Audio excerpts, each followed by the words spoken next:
Hola, ¿cómo están? Carlos René por acá. Vamos a hablar un poquito acerca del ángulo y cuál es su importancia. ¿Ya? ¿Qué es un ángulo? Este se forma entre la eslinga y la carga. ¿Ya? Nuestra carga, nuestra eslinga del punto de anclaje hasta nuestro gancho, entre ellos se forma nuestro ángulo, ¿verdad? En definición, es el espacio que se forma en la esquina cuando dos segmentos de línea se encuentran.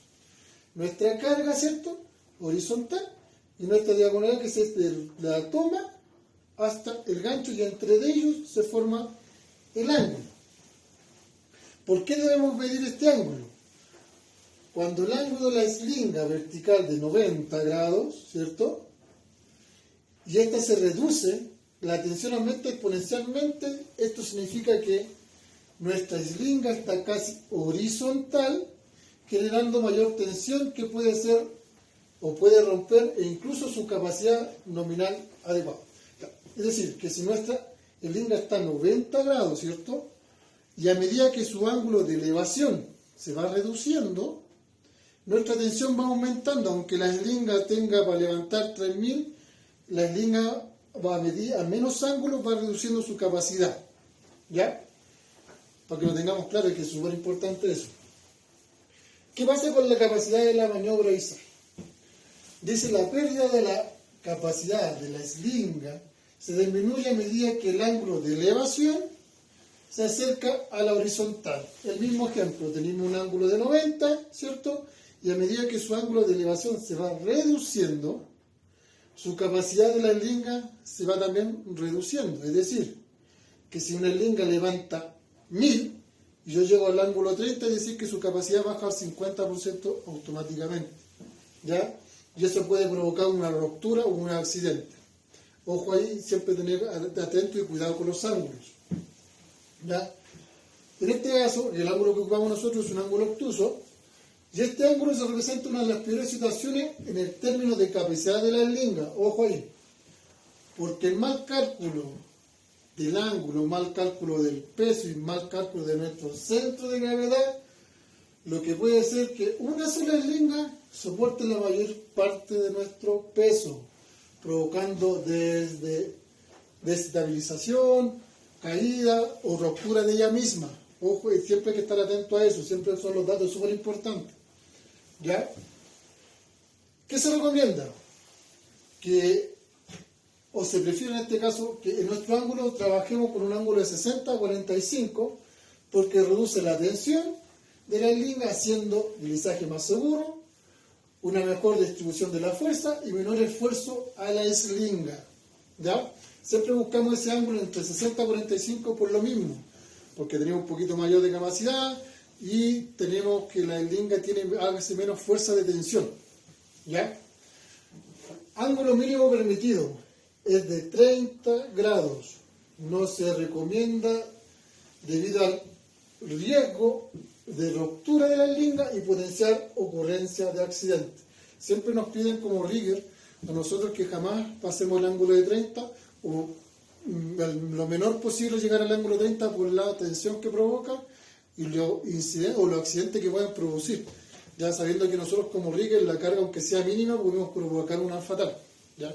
Siempre estar atentos y sacar bien nuestros cálculos de tanto del peso de la carga, de nuestro ángulo, de nuestro centro de gravedad, y así poder sacar un ángulo correcto a base de nuestro trabajo. ¿Ya? Tenemos nuestra fórmula de trabajar también, como poder reducir o sacar nuestro ángulo. ¿Ya? Tenemos un bosquejo acá que podemos representarlo para que ustedes lo puedan entender.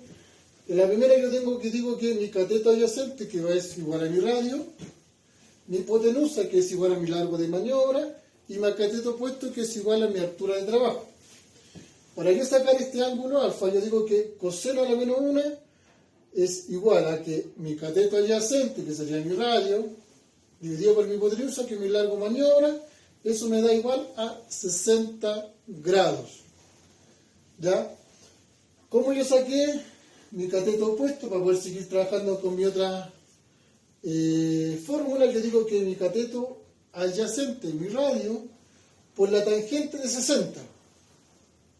Y me va a dar un cateto opuesto, en este caso mi altura de trabajo, de 6.93 metros. ¿Ya? Entonces yo voy a seguir con mi fórmula para seguir sacando ángulos. Mi ángulo alfa, digo que mi seno a la menos 1, mi cateto opuesto dividido por mi hipotenusa, me va a dar un ángulo igual a 60 grados. Es decir, que mi cateto opuesto ya tenemos nuestro resultado, que mide 6.93, dividido por los 8 metros, que sería mi largo de maniobra. Eso me da igual a 60 grados. También lo puedo sacar por tangente, que la tangente a la menos 1 dice que mi cateto opuesto dividido por mi cateto adyacente, que sería mi altura de maniobra o mi altura de trabajo, dividido por mi radio, eso me da igual a 60 grados. ¿Ya? También tenemos la otra fórmula que normalmente ocupan mucho, y otro, en este caso se ocupa mucho esta, que dice que mi cateto adyacente dividido mi hipotenusa es igual a un resultado, ¿cierto? Después pongo shift y me da igual mi ángulo. Reemplazo los valores, solamente digo que mi cateto adyacente igual a mi radio, que serían ya los 4 metros, que estamos claros, y mi hipotenusa, que son mi largo de maniobra, que son los 8 metros, ese me da un resultado de 0.5, más shift en mi calculadora, coseno, y me da un ángulo de 60. ¿Ya? ¿Cuál es la otra función que también sé y podemos sacarlo también? Es con la función pol, que es la función pol normalmente la ocupamos para nuestra diagonalidad, pero también nos da dos resultados, que dice nuestro radio, nuestro ángulo. Entonces yo pongo pol, mi cateto adyacente, que ya sabemos que es nuestro radio de trabajo, coma, mi cateto opuesto, que es mi altura de trabajo, me va a dar mi ángulo de 60. Entonces pongo pol, 4, que es mi cateto adyacente, coma, mi 6.93, que sabemos que es nuestro cateto opuesto, que es mi altura de trabajo, eso es igual a 60. En este caso me va a dar dos resultados. Me da un resultado que sale como una R, que sería mi radio, y me sale una O, o un círculo con un tachado, y ese es mi ángulo. ¿Ya? Espero que esta información les sirva, muchachos. Un abrazo gigante. Cuídense.